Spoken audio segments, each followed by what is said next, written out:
Good morning, and this is Adewale from StressTherapist.net, and today is our question and answer Wednesday. Now, most people in the UK would think, "Oh, isn't it just Thursday already here?" I meant to do this Q&A yesterday because of this important question one of our readers has asked, which I feel is quite important that I actually put some time into answering it today. So yes, it's supposed to be Q&A Wednesday, and today's Thursday. But here's the question. The question is from Evelyn. And she says, I desperately need advice on this. So I have been mentally abused by this friend for the last 6 years. Yesterday I had the power to go, enough is enough. I'm sick and tired of having anxiety and panic attacks daily because of her. While I enjoyed our common interest and all, it has now become evident to me that she has only used me. She never cared for me and faked every second of our time together. This week, her mask fell off and her true self became really clear to me. The problem is that I still feel a lot of grief. It's like I've lost a family member, like a family member has died. I keep having the urge to check her social media, even though I know it will hurt me. It has been so distressing that this whole week I have broken down in tears, crying nonstop. And here's the question she's asking: how do I get over this toxic friend and move on with my life? So Evelyn, I've jotted down some pointers here for you, because it's really, really difficult. I'm really sorry about what you're going through. And I know that feeling of losing someone close to you is quite very painful. It's very hard to move on from something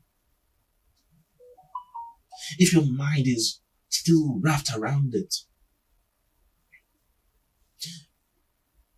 It is important to resist that urge, though. You said about the social media.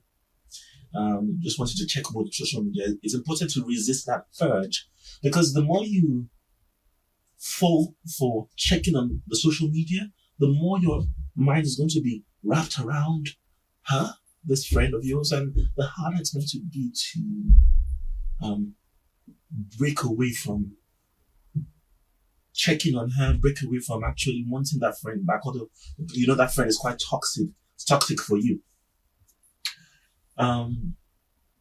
But how do you go about accepting the fact that this is over?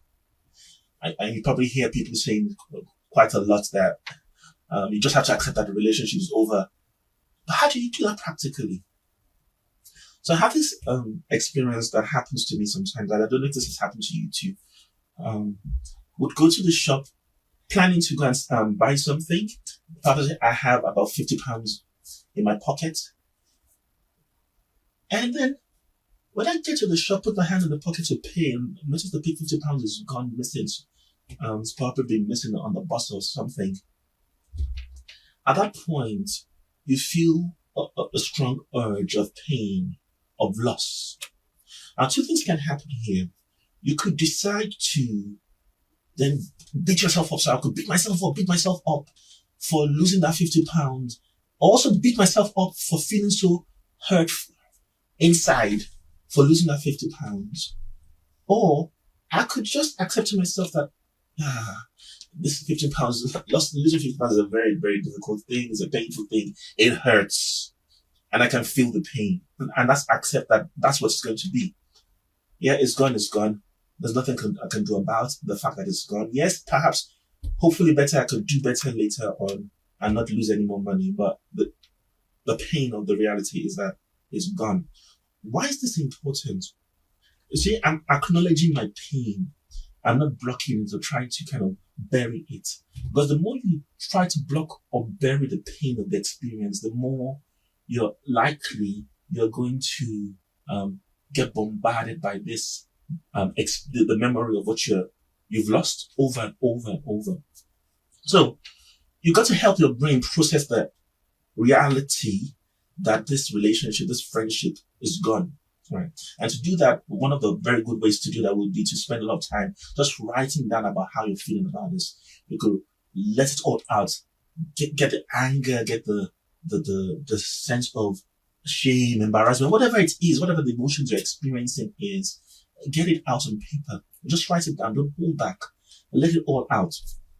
This will enable the brain to process and make it easier to experience that relationship as something in the past. So, another thing you can start doing would be to start looking at what you have gained instead of looking at what you have lost from moving on from that relationship. What's the benefits? What benefits has the idea of breaking away from this person, this act of breaking away from this person? What benefits has it brought for you? Has it made your life better? If you give yourself time, you start noticing that there's certain things that have improved in your life because you've left this person. So perhaps maybe you're sleeping better, you're eating better. Your days are filled with more happy things and happy thoughts. You are not constantly on edge and anxious. In other words, your life has improved all around. And so the more you notice the things that you have gained instead of what you've lost, the easier it starts to become to let go and move on from that toxic relationship. So another thing you can do would be to listen to loads of motivational tapes. Because when you have a friend, especially if the kind of friendship you had was that this was one person that you spent loads of times with and didn't spend that much time with other people, once that person comes out of your life, all of a sudden you just have this big gap of nothing to do. And that moment when you have nothing to do can become like a trigger that keeps reminding you of the fact that you had time you were spending with this lady. All this was all toxic. But at this point, you start feeling like that toxic time spent seemed much more valuable than having nothing to do. So to avoid that trap, spend that time listening to motivational tapes. Look for tapes that give you a sense of fulfillment, that gives you a sense of entertainment, that gives you a sense of joy. It's nice to kind of find tapes that would actually boost your morale and your sense of self-worth. And whilst you're doing that, another thing you can start doing would be to get busy with your life, living your life to the fullest which you can do, and look for things you enjoy doing and spend a lot of time doing these things. It's easy to get caught just feeling sorry for yourself for what's happened, feeling sorry about the fact that that person hurt you so badly and they did not see what has happened because spend so much time doing that. Yes, that is necessary for the processing period, but for the rest of life, find ways of enjoying yourself and having fun with life. And one way you can do that will be to get to know other people. And that kind of highlights another trap that I'd like to kind of elaborate on. This trap is created by the fact that when we have something that's good and we tend to spend a lot of our time with it, we become weaker at having other important and good things in our life. So this friend was a good thing, or goodish thing, because she was toxic anyway. Was a friend that was a goodish thing. You can say the word goodish. And you're spending almost all your time with this person, which means that you're not actually spending time developing other relationships. And because you're not spending time developing other relationships, I'm just going to stop this alarm from going off. What happens is, if this toxic relationship then gets over, you are left with nothing. So it could be a good thing that when you know you have a toxic relationship that you're not sure whether you want to keep or not, to actually start engaging in investing in other people around you and getting more friends into your life. And when you're doing this, it's important to realize that the friendships or the relationships that are true are based on needs. And needs can be met in one of two ways. So it could be met by giving, because when you are given to someone, you're showing that person that they're important to you. And when you're taking, you're also showing that you have value to them. So this giving and taking, it could be either way actually. So when you're giving and taking to someone, that's actually showing to you, showing that that person is of value to you and you're of value to them. So essentially all relationships that are healthy has to be both given and taken, given and taken. So spend a long time finding friends who take and give. That would also prevent you from getting stuck in another relationship that's toxic or as toxic as this. So again, I'm really, really sorry. Sorry that you have fallen into this situation with this friend and it's hard to kind of get away and move on with your life. But I hope you can find the strength to carry on. It's always difficult to end a friendship, even a bad friendship. But the truth is that you really don't deserve to be treated this way. You deserve better.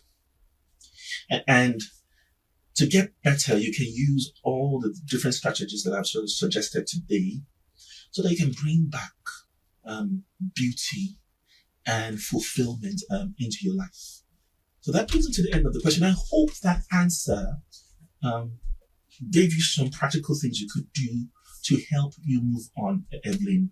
And for all of our other fans who are listening, remember you can send me questions of anything that you find yourself stuck with, and you're trying to find a solution, a practical solution to help break through that thing.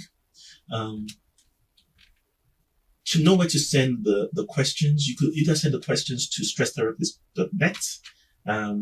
If you go to stresstherapist.net, you could use some of the question, the form, submission form at the bottom of the home page, or you could just come to Facebook and just ask the question here. Just post the question in my messages if you don't want people to know that you asked that question.